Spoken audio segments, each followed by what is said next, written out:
My name is Soraya. I am 28 years old.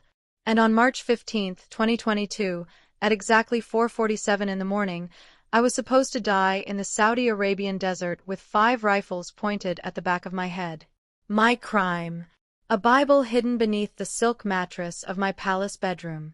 They called me a traitor, an apostate, a disgrace to my bloodline.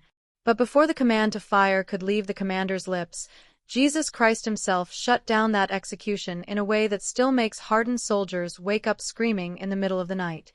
But I'm getting ahead of myself. Let me take you back to where this impossible story really begins. I was born into a golden cage. And I mean that literally. The palace where I grew up in Riyadh had ceilings covered in 24-karat gold leaf, imported marble floors from Carrara, Italy that stayed cool even in the 120-degree summer heat, and chandeliers from Austria that cost more than most people earn in a lifetime. My father was a Saudi prince, not first in line for the throne, but close enough that our family name opened every door in the kingdom. I had 7 bedrooms in our main residence alone. I wore dresses from Paris Fashion Week that never made it to stores. My jewelry box contained emeralds from Colombia, rubies from Myanmar, and diamonds so flawless they looked like frozen drops of light. From the outside, my life looked like a fairy tale. But let me ask you something. Have you ever felt completely alone while surrounded by people? Have you ever had everything money could buy but felt like you were dying inside? That was my reality. Because behind those golden walls, I was suffocating. I couldn't drive. I couldn't travel without written permission from a male guardian. I couldn't choose my own clothes when male relatives visited. I couldn't laugh too loudly. I couldn't ask too many questions. And I definitely couldn't choose who I would marry. When I turned 22, my father informed me that I was to marry my cousin, a 45-year-old businessman I had met maybe 3 times in my entire life. I remember the day he told me. We were in his private office, the one with floor-to-ceiling windows overlooking Riyadh. I was staring at the skyline, counting the construction cranes on the horizon, when he said it. Not asked. Told. The wedding was in 6 months. It had already been decided. My opinion was irrelevant. I wanted to scream. I wanted to run. But I did what I had been trained to do my entire life. I lowered my eyes and whispered, "Yes, Father." The wedding was extravagant. 10,000 guests. Ice sculptures flown in from Switzerland. A cake that stood 8 feet tall. I wore a dress that weighed 40 pounds, covered in hand-sewn crystals that caught the light like 1,000 tiny stars. Everyone said I looked like a princess from a storybook.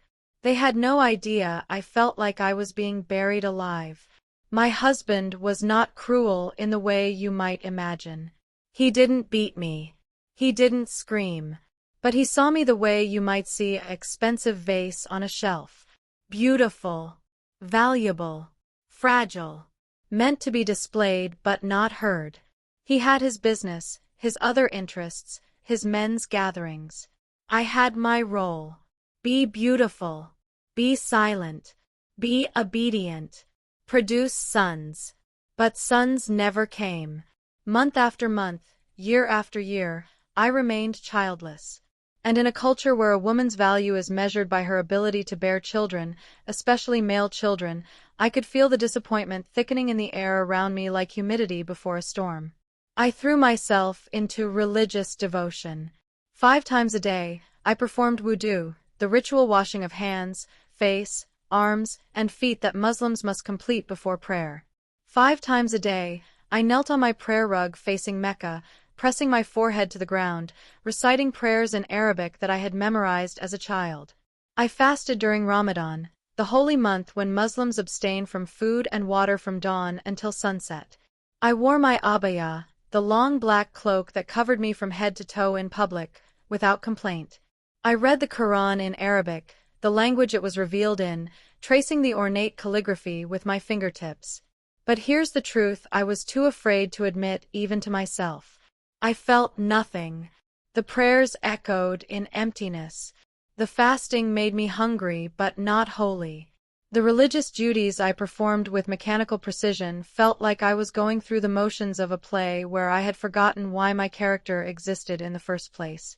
At night, when my husband fell asleep, I would stand on our private balcony on the 23rd floor and stare at the stars above Riyadh. The city lights created an orange glow that made most stars invisible, but a few always broke through. And I would whisper questions into the darkness that I could never ask out loud. Is this all there is? Does God actually hear me? Is there something more than this beautiful, suffocating life? I thought I was losing my mind. Now I know that God was preparing my heart for the most dangerous and most beautiful journey of my life. The turning point came during what seemed like an ordinary family trip. My father allowed me and 3 of my cousins to travel to London for a week of shopping and cultural enrichment, as he called it. Of course, we were accompanied by 2 male guardians and a female chaperone, but in London, the leash was slightly longer than in Riyadh.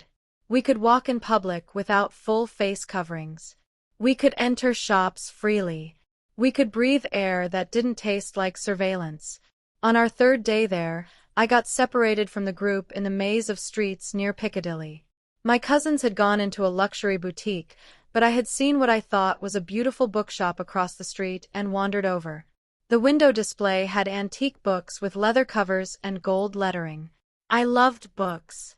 In our palace library back home, I had read everything from Arabic poetry to English literature that had been approved and sanitized for royal consumption.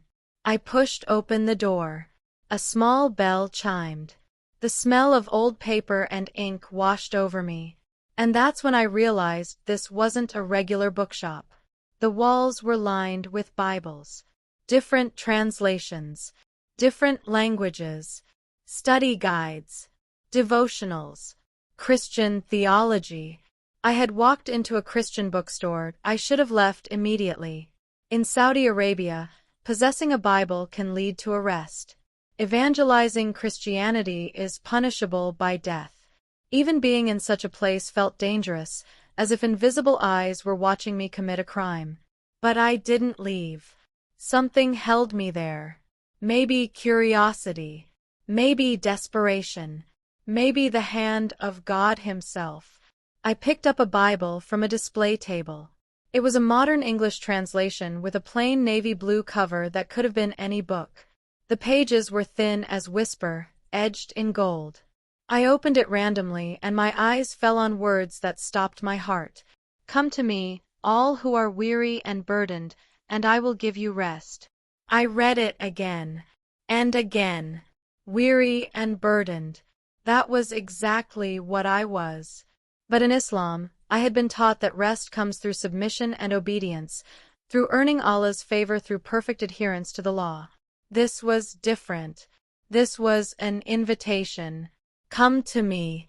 Not come to a system. Come to a person. I looked around the empty store. The elderly clerk at the counter was reading, not paying attention to me. My hands were shaking as I turned more pages. I found more words that seemed to reach through centuries and speak directly into my suffocating life.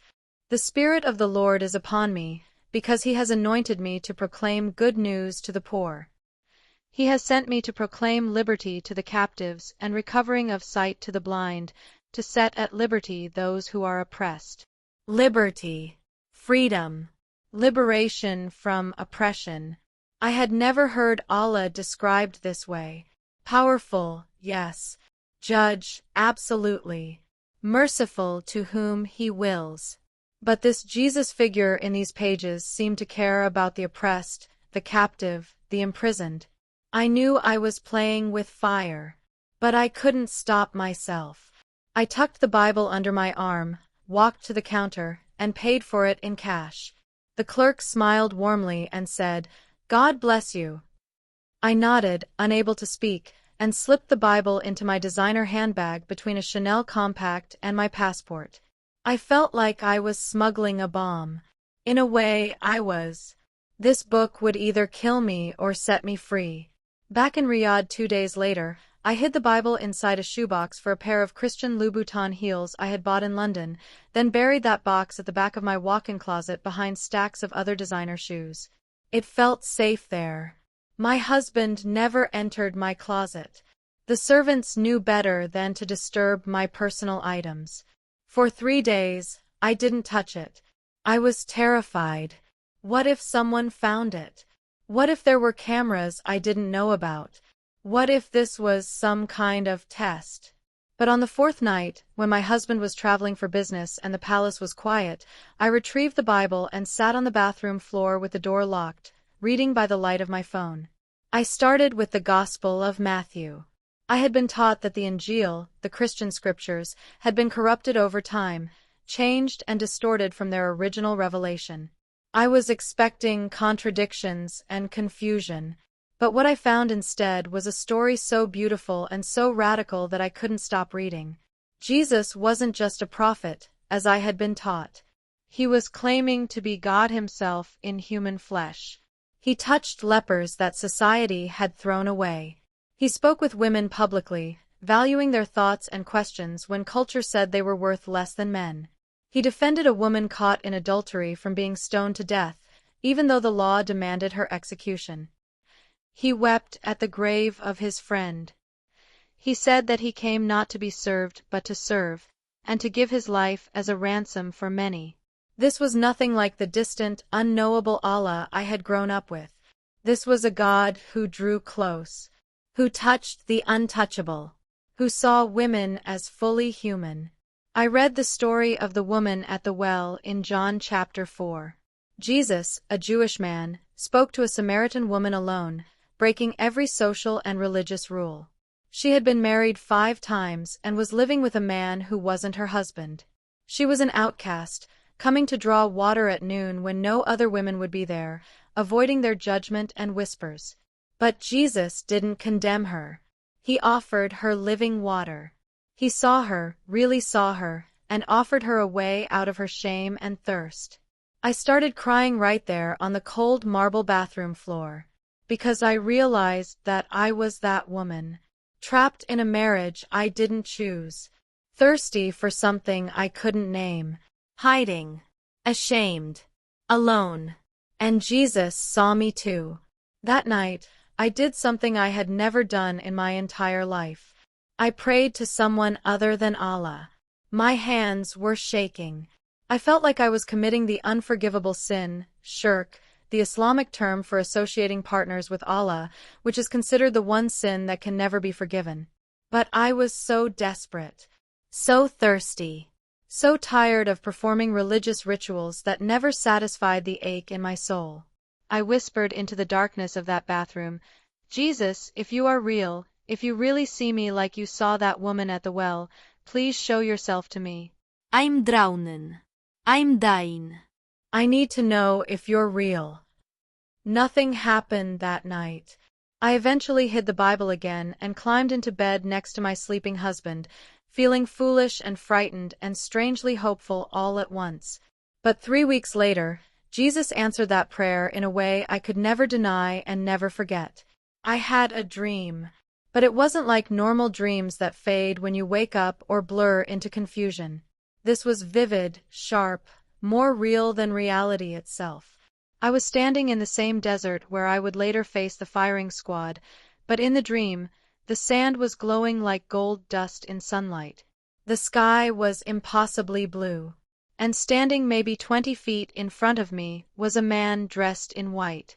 Not the white of fabric, the white of light itself, like someone had taken pure light and woven it into the shape of a person.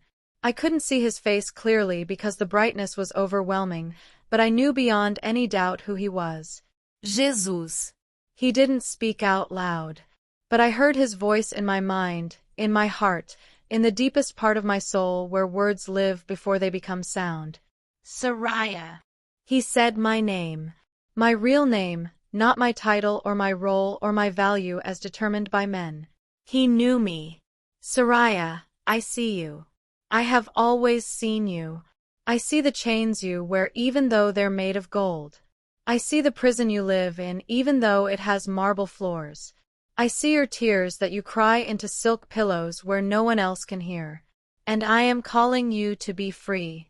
Will you follow me? I wanted to say yes immediately. But even in the dream, I understood what he was asking. Following Jesus in Saudi Arabia didn't mean joining a church or changing your Sunday routine. It meant risking everything. Your family, your safety, your life. But I'll lose everything, I heard myself say. And Jesus smiled. I couldn't fully see his face, but I felt the warmth of that smile like sunrise after a long, cold night. Saraya, what does it profit you to gain the whole world and forfeit your soul? You think you have everything, but you have nothing that lasts. I'm offering you water that will quench your thirst forever. I'm offering you freedom that no one can take away. I'm offering you my life in exchange for your death. Will you trade with me? In the dream, I fell to my knees in that golden sand and wept. And I said the words that would change everything. Yes, yes, Jesus, I'll follow you. He walked toward me then, and when he reached me, he placed his hand on my head, and I felt love so overwhelming, so pure, so complete that I thought my heart would explode from the beauty of it. Every tear I had ever cried, every silent scream I had swallowed, every moment of loneliness and despair, he had been there. He had seen it all. He had carried it all. And he loved me anyway. Not because I was a princess. Not because I was beautiful or valuable or useful. Just because I was his. I will never leave you, he said. And I will never forsake you. Even when everyone else abandons you, I will be with you. Trust me, Saraya. Trust me. I woke up sobbing. My pillow was soaked with tears. My heart was pounding. The sun was just beginning to rise over Riyadh, painting the sky in shades of pink and orange. My husband stirred beside me but didn't wake up. And I knew, with absolute certainty, that my life had just divided into two parts. Before that dream, and after. I was a Christian now, a follower of Jesus Christ, in one of the most dangerous places in the world to make that choice. Over the next 6 months, I lived a double life. Outwardly, nothing changed. I still performed my Islamic prayers 5 times a day, but now, hidden inside those rituals, I was praying to Jesus. While I washed my hands and face during wudu, the Islamic cleansing ritual before prayer, I was asking Jesus to wash my heart. While I knelt facing Mecca, I was worshipping the one who died and rose again for me. I read my Bible obsessively. Every moment I could steal, I was reading. In the bathroom. In my closet. Late at night under the covers with a small flashlight. I devoured the Gospels first, then Acts, then Paul's letters. Every word felt like water to someone dying of thirst in a desert. I memorized verses and whispered them to myself throughout the day like secret prayers. For God so loved the world that he gave his only Son. I am the way, the truth, and the life. If the Son sets you free, you will be free indeed. I felt joy for the first time in my adult life. Real, deep, unshakable joy that had nothing to do with my circumstances and everything to do with Jesus. My external life was still suffocating. My marriage was still empty. My future was still controlled by men who saw me as property. But inside, in the secret place where only God could see, I was free. I was loved. I was his. But I was also terrified. Because I knew that if anyone discovered my secret, it would cost me everything. And then someone did discover it. Her name was Maria. She was a Filipina domestic worker in our household, one of 7 servants who maintained the palace. She had been with our family for 3 years, quiet and efficient, almost invisible in the way good servants are trained to be in Saudi households. I had barely spoken more than basic instructions to her in all that time. But one night, about 7 months after my conversion, Maria came to my room to deliver fresh linens. She knocked softly, and I called for her to enter. I had been reading my Bible, and in my distraction, I hadn't hidden it quickly enough when she walked in. It was right there on my bed, open to the Gospel of John. Our eyes met. Hers went wide. I felt my blood turn to ice. This was it. This was how I would be exposed. A servant would report me to my father, and I would face the consequences of apostasy. I opened my mouth to beg her not to tell anyone, but before I could speak, Maria did something that shocked me more than anything else that had happened. She burst into tears, dropped to her knees, and began praising God in Tagalog. When she finally looked up at me, her face was shining with tears and joy, and she whispered in broken English, "You are Christian." Jesus falou ver. I couldn't speak. I just nodded. And she said the most beautiful words I had heard since my conversion. Me too. Me too. Secret Christian. For 5 years, I pray alone. Now Jesus give me sister. For the first time since becoming a Christian, I wasn't alone. Maria and I began meeting in secret whenever we could, usually late at night in my room or in the empty kitchen after everyone else had gone to bed. She taught me worship songs in English and Tagalog. We prayed together. She told me about the underground church she attended on her rare days off, a group of Filipino and Indian domestic workers who met in secret in a parking garage, worshiping Jesus in whispers with guards posted at the doors to watch for religious police. For 2 months, it was beautiful. For the first time in my life, I had real Christian fellowship. I had a sister in Christ who understood the danger we both lived under every single day. But then jealousy entered the picture in a form I never expected. My cousin Nadia had always been competitive with me. We were close in age, both from prominent families, both unmarried until I had gotten engaged first. She resented my position, my wealth, the attention my father's status brought to our family. We had maintained a polite but cold relationship for years. One day, I was supposed to accompany Nadia to a private party at another royal family's compound, a women-only gathering where we could remove our abayas and socialize freely. But at the last minute, I told her I wasn't feeling well and couldn't go. The truth was I wanted to stay home to study the Bible and pray with Maria. Nadia was furious. She accused me of thinking I was too good for her friends, of being proud and cold. We had a brief argument before she left, her eyes flashing with anger that seemed disproportionate to my simple refusal. I should have known she would retaliate, but I never imagined how far she would go. 3 days later, when I was out having lunch with my mother at a 5-star hotel, Nadia convinced our family driver that she needed to borrow something from my room. She had a spare key from years ago when we used to be closer, and she went through my belongings systematically, looking for something, anything, she could use to hurt me. She found the Bible. I didn't know she had discovered it until that night. I came home around 8 p.m., tired from a day of meaningless social obligations, looking forward to reading Ephesians before bed. The house felt wrong the moment I entered. Too quiet. The servants scattered when they saw me, their eyes full of fear and pity.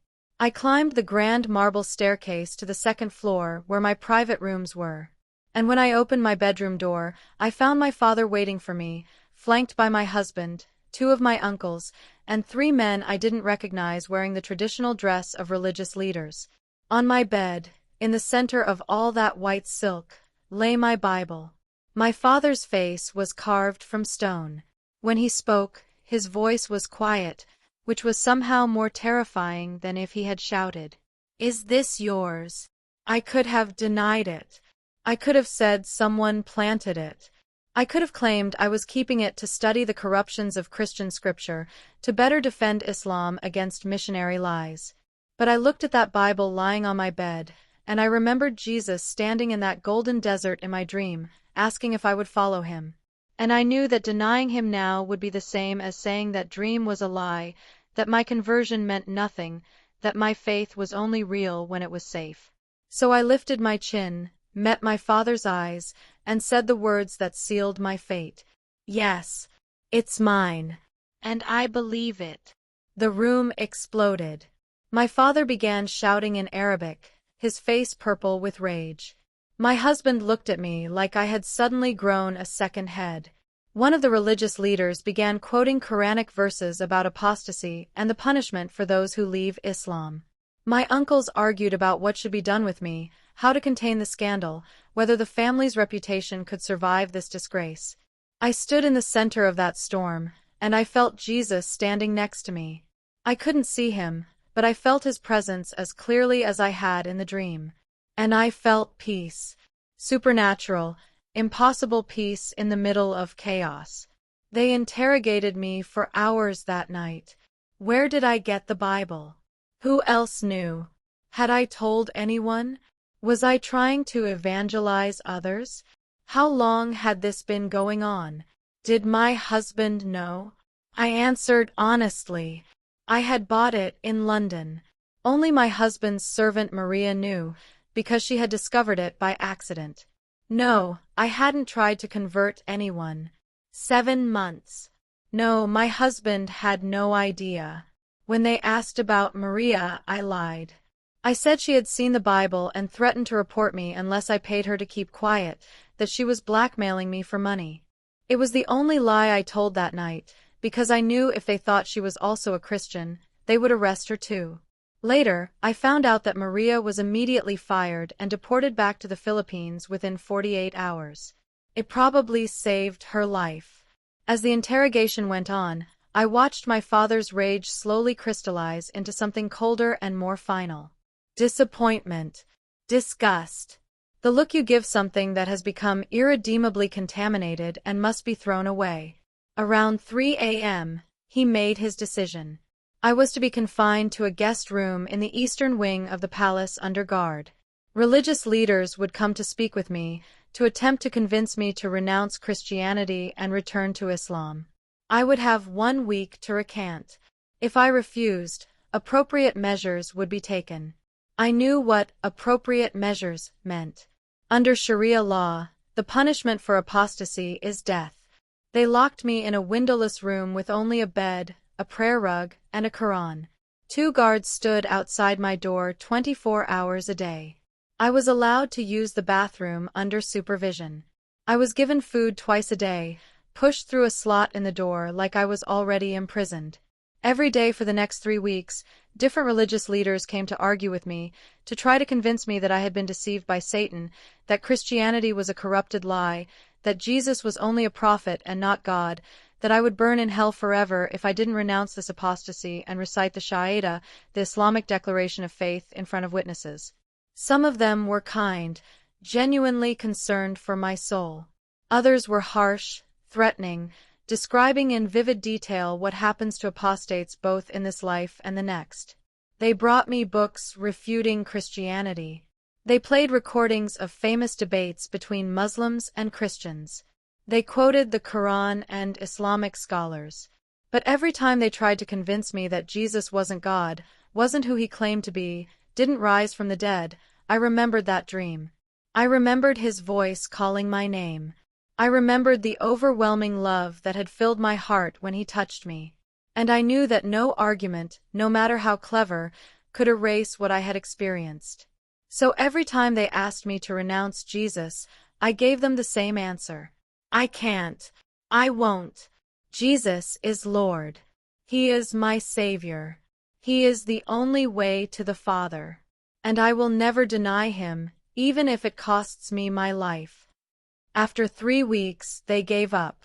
The religious leaders reported to my father that I was under satanic influence, beyond persuasion, hardened in my apostasy. My father's face when he came to tell me this looked like he was already at my funeral. "You have brought shame on this family that cannot be washed away," he said, his voice empty of emotion. "You are no longer my daughter. You are already dead to us. But because of who we are, because of our position, there cannot be a public trial. The scandal would destroy us. So you will die quickly. In 3 days, you will be taken to the desert and executed for apostasy. This is mercy, Saraya. More than you deserve." He turned to leave, but I called out to him one last time. "Father, I still love you. And Jesus loves you too. He can save you the same way He saved me. He didn't turn around. He just walked out and locked the door behind him. I spent the next 2 days in that room knowing I had 48 hours left to live. I was 26 years old. I had been a Christian for 7.5 months, and I was going to die for my faith. But here's what shocked me most. I wasn't terrified. I was at peace.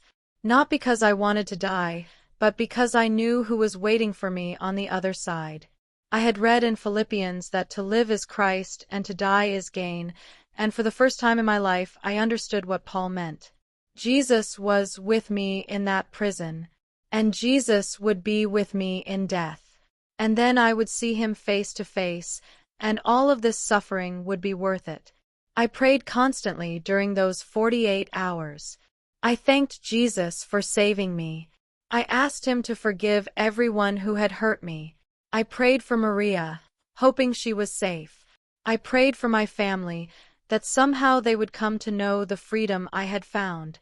And I prayed one final prayer. Jesus, if this is my time to die for you, then let my death bring glory to your name. Let it be a testimony that you are worth dying for. But if you want to use my life for your purposes, if there's more you want me to do, then show your power. Do the impossible. Save me the way only you can. Not my will, but yours be done. On the final night, I couldn't sleep. I lay on that hard bed in that dark room, feeling the minutes tick away. The guards came for me at 4 a.m. They put my hands in metal restraints behind my back. They threw an abaya over my head and put a blindfold over my eyes. And they led me out of the palace to a waiting vehicle. We drove for what felt like an hour. I could hear nothing but the engine and the occasional muttering of the guards. My heart was pounding, but my mind was strangely clear. I kept repeating verses I had memorized. Yeah, though I walk through the valley of the shadow of death, I will fear no evil, for you are with me. I can do all things through Christ who strengthens me. And they have conquered him by the blood of the Lamb and by the word of their testimony, for they loved not their lives even unto death. The vehicle finally stopped. They pulled me out roughly. My feet hit sand. The morning air was cold. I could smell the desert, that particular scent of sand and dry vegetation and endless emptiness. They marched me forward maybe 50 yards, then forced me to my knees. Someone pulled the blindfold down around my neck but kept my hands bound. I could see now. We were in the middle of nowhere, surrounded by endless rolling sand dunes turning pink and gold in the pre-dawn light. 5 soldiers stood in a line about 15 feet behind me, holding rifles. My father stood to the side with 2 religious leaders, their faces grim. A commander stood slightly apart, ready to give the order. This was it. This was how my life would end. Kneeling in the sand at 26 years old, executed for loving Jesus. The commander began reciting the charges. Apostasy, renunciation of Islam, acceptance of Christianity, refusal to recant despite repeated opportunities. Each charge felt like a badge of honor. Then he turned to me one final time. Do you have any final words? Will you recant and return to Islam? I took a deep breath. I looked at my father, and I saw that his eyes were wet, though his face remained hard. And I said the words that Jesus had given me. I cannot and will not deny Jesus Christ. He is Lord. He is God. He died for my sins and rose again on the 3rd day. And because of him, even though you kill my body, my soul is already free. Jesus, receive my spirit. The commander nodded grimly. He turned to the firing squad. Prepare. I heard the click and scrape of rifles being raised and aimed. I closed my eyes and pictured Jesus in that dream, his hand outstretched, waiting for me. Aim! I felt the weight of those barrels pointed at my head. I thought of Stephen in the book of Acts, seeing heaven opened as he was being stoned. I wondered if I would see the same thing. The commander opened his mouth to give the final command. I saw his lips begin to form the word fire, but the word never came out. Instead, he made a choking sound, like someone had grabbed his throat. His eyes went wide with shock and terror. He clutched at his neck, gasping, his mouth opening and closing but no sound coming out. He fell to his knees, still clawing at his throat. The 5 soldiers stood frozen, their rifles still aimed at me, but their faces confused, frightened, looking at their commander writhing on the ground. And then one of them screamed. A raw, terrified scream that echoed across the empty desert. "There's someone here. There's someone standing next to her." I couldn't see anything, but I felt it. I felt arms, invisible but unmistakably real, wrap around my shoulders from behind. I felt the warmth of a presence, like standing in sunlight, surrounding me completely. Another soldier dropped his rifle and backed away, his face white with terror. "I see him. I see him. He's dressed in white. His face, I can't look at his face, it's too bright." The other soldiers began lowering their weapons, some of them falling to their knees, others backing away rapidly. One of them was praying in frantic Arabic, begging Allah for protection. Another was weeping openly. My father stood frozen, his mouth open in shock. The religious leaders beside him looked like they had seen death itself. The commander, still on his knees, finally managed to make a sound. A rasping, desperate croak. He crawled toward me, and I could see absolute terror in his eyes. But also something else. Awe. Reverence. The look you have when you've just seen something your rational mind can't process but your soul knows is real. He reached up with shaking hands and untied my blindfold completely, then worked at the restraints on my wrists until they fell away. He was muttering something in Arabic, the same phrase over and over. Allahu Akbar. Allahu Akbar. God is great. But his eyes weren't on me. They were looking slightly to my left, at something I couldn't see but he clearly could. When my hands were free, he grabbed my shoulders and looked directly into my eyes. His voice came out as a terrified rasp. "Go. Go now. Your God is real. Your God is here. Go before he kills us all." I didn't need to be told twice. I stood on shaking legs and started walking away from them, toward the rising sun. I expected them to shoot me in the back. I expected someone to stop me. But no one moved. They just watched me walk away, these men who had been ready to execute me moments ago, now paralyzed by terror and awe. I walked for what felt like hours but was probably only 30 minutes. The sun rose fully, turning the desert gold and bronze.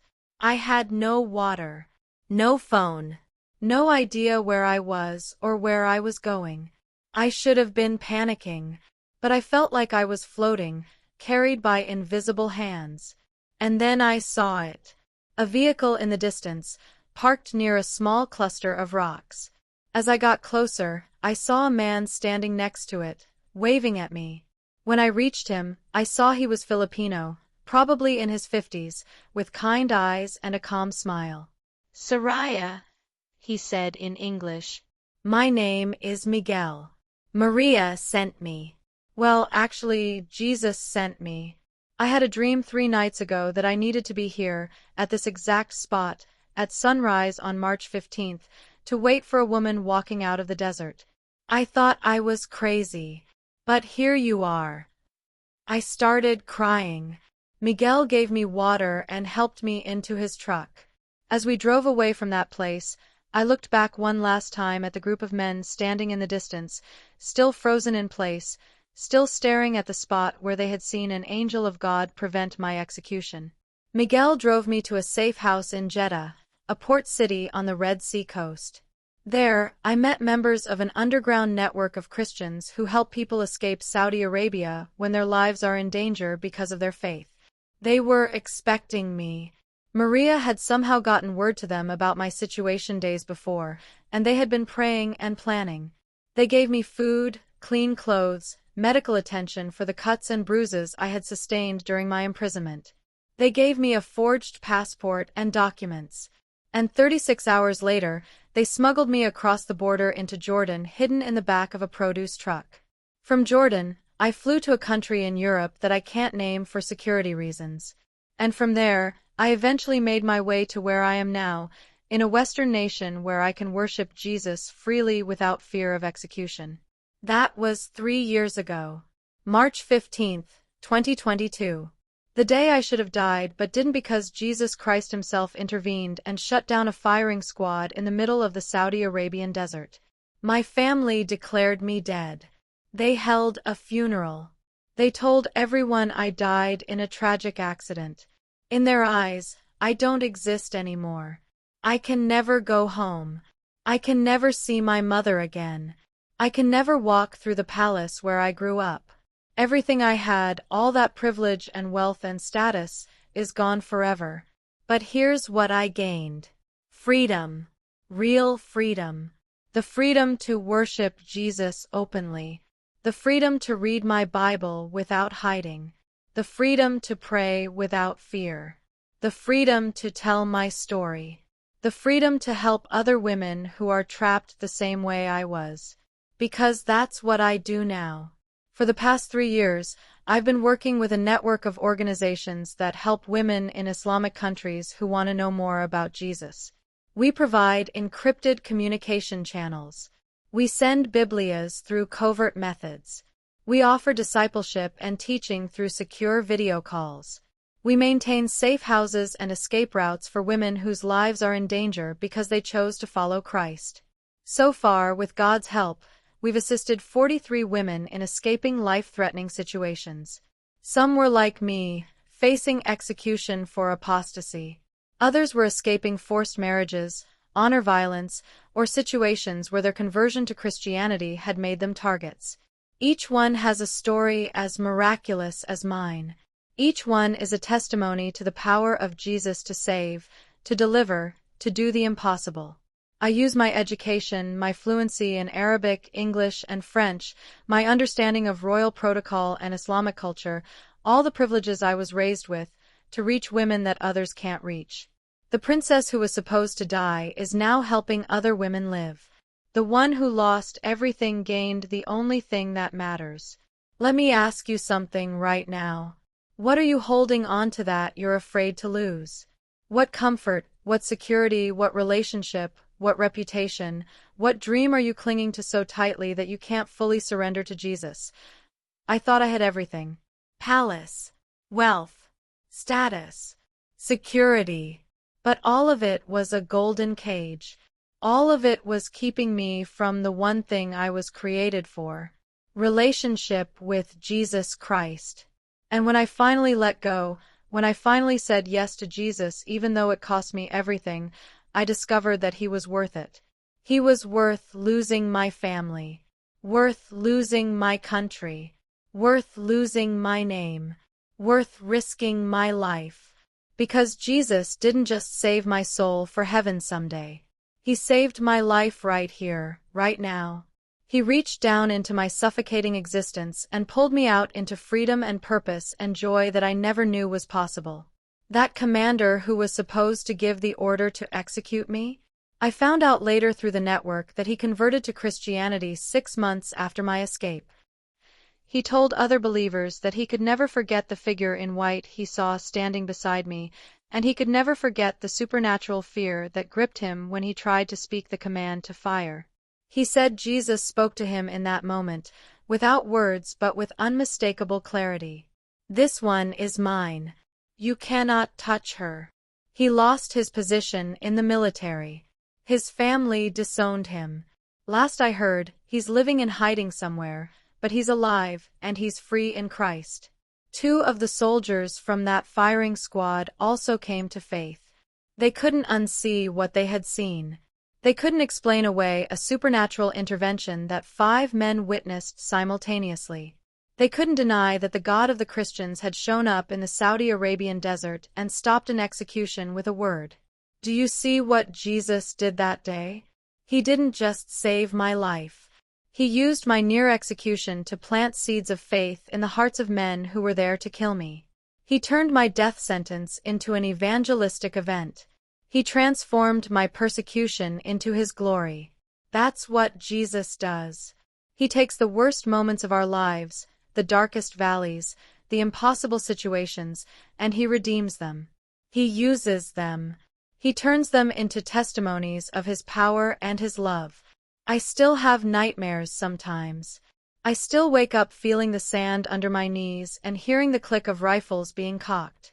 I still carry trauma from my imprisonment, from the interrogations, from watching my father look at me like I was already dead. But I also carry an unshakable confidence that Jesus is real, Jesus is powerful, and Jesus keeps his promises. He said he would never leave me or forsake me, and he proved it in the most dramatic way possible. He said that whoever loses their life for his sake will find it, and I am living proof that this is true. My life now is simple compared to what it was. I live in a small apartment instead of a palace. I shop at thrift stores instead of designer boutiques. I take public transportation instead of being driven in Mercedes. I cook my own meals instead of having servants. And I have never been happier. Because I wake up every morning knowing that I am exactly where God wants me to be, doing exactly what he called me to do. I am free to worship, free to serve, free to love Jesus without hiding, and I am being used to help other women find the same freedom I found. Is it easy? No. I deal with PTSD. I struggle with grief over my lost family. I face financial challenges.